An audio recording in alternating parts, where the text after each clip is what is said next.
Sunday evening লাঞ্চের পর যখন সবাই একটু আলসিভাবে বসেছিলাম তখন সৃজার বাবা হঠাৎ বলল, চলো সবাই একটু বেরিয়ে এসি। ও, বেড়ানোর নাম শুনে আমি তো সুপার এক্সাইটেড।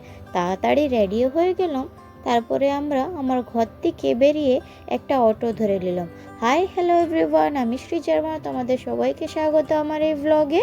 আমি জানি তোমরা আমার ঘরের ব্লগ দেখে বোর হয়ে গেছো, তাই বলে সৃজার বাবা আমাদের দিকে একটু ঘুরু ঘুরু করতে নিয়ে গেছে। কোথায় গেছে?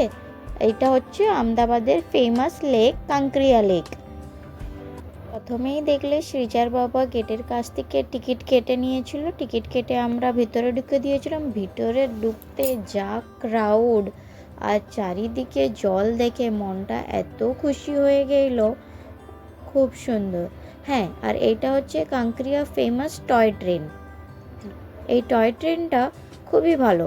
কাংক্রিয়া লেকটা পুরো ঘুরতে হলে তোমাদের দিকে 40 মিনিট সময় লাগে, কিন্তু এই টয় ট্রেনে মাত্র 10 মিনিটে পুরো লেকটা ঘোরা হয়ে যায়।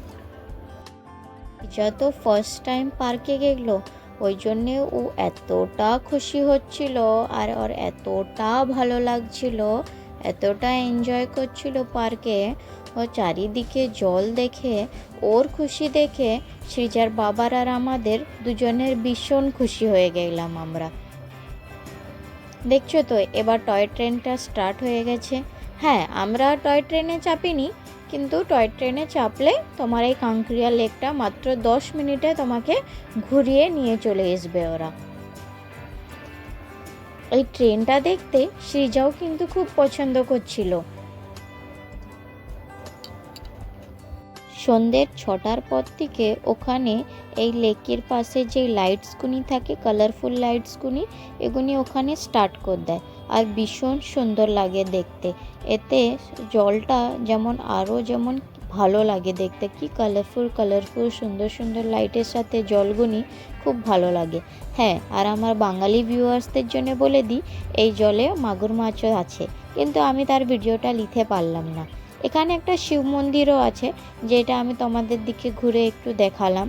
তারপরে এখানে একটা ফুড স্টলগুনি, অনেক সারি ফুড স্টল থাকে। তারা এখানে ডেকে ডেকে সবাইকে ডাকে কি কারো যদি ওখানে পার্কে ঘুরে ঘুরে খিদা পেয়ে নেয়, ওখানে যেয়ে খেতেও পারে। চারিদিকে দেখছো তো লাইটগুনি বেশ অন্ধকার হতে কি সুন্দর লাগছে জলের ভিউটা। এই লেকটাই কাংক্রিয়া লেক বলে। আমিও তো আমাদের দিকে একটু ঘুরে দেখাচ্ছি। এখানে জু আর বাটারফ্লাই পার্কও আছে, কিন্তু আমরা ওখানে যেতে পারলাম না। জু আর বাটারফ্লাই পার্ক বেসিক্যালি ডে টাইমে চালু থাকে, 2টো থেকে শুরু হয়ে যায় ওর টাইম, কিন্তু আমরা বিকেলে সন্ধ্যার দিকে গেলাম তো, তাই জন্য ওই পার্কে যেতে পারলাম না। পরে কোনো দিন এলে তোমাদের দিকে নিশ্চয়ই দেখাবো জুটা। আর সৃজা কিন্তু পার্কে খুব এনজয় করলো। বাচ্চাটা এতটাই এনজয় করলো আর এতটাই খুশি হলো কি লাস্টে ও ঘুমিয়ে পড়েছিল। ঘুমিয়ে পড়তে সৃজার বাবা বলল, চলো এবার আমরা ঘরের দিকে রওনা হই।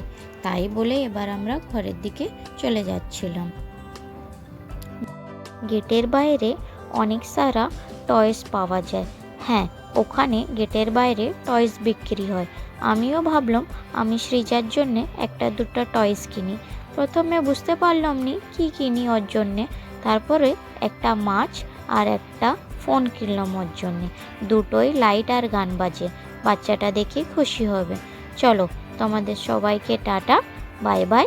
এই ভিডিওটা এখানেই। ভালো লাগলে লাইক, সাবস্ক্রাইব অ্যান্ড শেয়ার করবে।